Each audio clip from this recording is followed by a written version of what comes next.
Europe 1 Soir. À 18h49, tout de suite, la gueule de l'emploi avec Nicolas Poincaré et David Abiker. Oui, bonsoir David. Salut à vous Nicolas. Dans la gueule de l'emploi, vous nous parlez ce soir d'un cabinet de chasseurs de têtes, mais pas n'importe quelle tête. Des têtes de stagiaires Nicolas, ça s'appelle Stagora et ce cabinet s'est spécialisé dans le recrutement et la chasse de stagiaires. Et c'est ça qui est nouveau. Autrefois, on chassait des compétences de très haut niveau, on débauchait la perle rare ou le top manager. Et bien aujourd'hui, on part à la pêche aux stagiaires. Et la création de ce cabinet, en ce moment, en pleine crise, c'est un signe des temps. C'est à la fois un symptôme autant qu'une bonne idée. Alors la bonne idée, c'est qu'évidemment, une entreprise a toujours besoin d'un stagiaire et que les stagiaires auront toujours besoin, en sortant de l'école ou de l'université, de trouver une entreprise. Et il suffit de regarder les chiffres, le marché est immense. En 2005, 800 000 stagiaires en France. 2010, 1 500 000.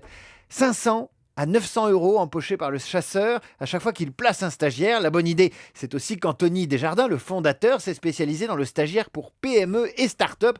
Les PME qui ont du mal à trouver des stagiaires. Voilà pour la bonne idée. Oui, mais vous nous parliez aussi d'un symptôme. Symptôme de quoi? Ce cabinet, c'est un symptôme aussi parce que le stagiaire est devenu un acteur à part entière du marché du travail.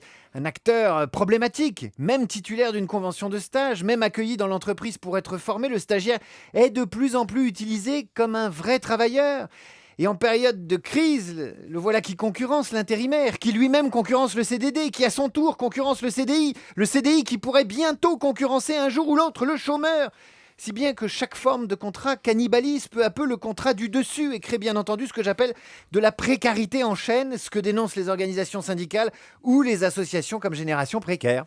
Alors, bonne ou mauvaise idée finalement ce cabinet de chasseurs de stagiaires? Allez, on va encourager, on va pousser Anthony, le jeune fondateur de Stagora. Il a 28 ans, il a toujours voulu créer son cabinet de chasseurs de tête. Il sait que certains le feront passer déjà pour un esclavagiste, mais lui aussi il a été stagiaire et il promet qu'il soigne ses recrues, qu'il assure leur suivi, que ces stagiaires ont une convention, qu'ils n'occupent pas de vrai boulot et qu'il a démarré son business parce que les étudiants lui demandaient un coup de main. Alors dont acte, on ne tire pas sur le chasseur, fût-il un chasseur de stagiaires. Bon week-end, David Abiker. Et vous aussi. Nicolas Cantelou maintenant. Allez, Gérard Depardieu sera jugé.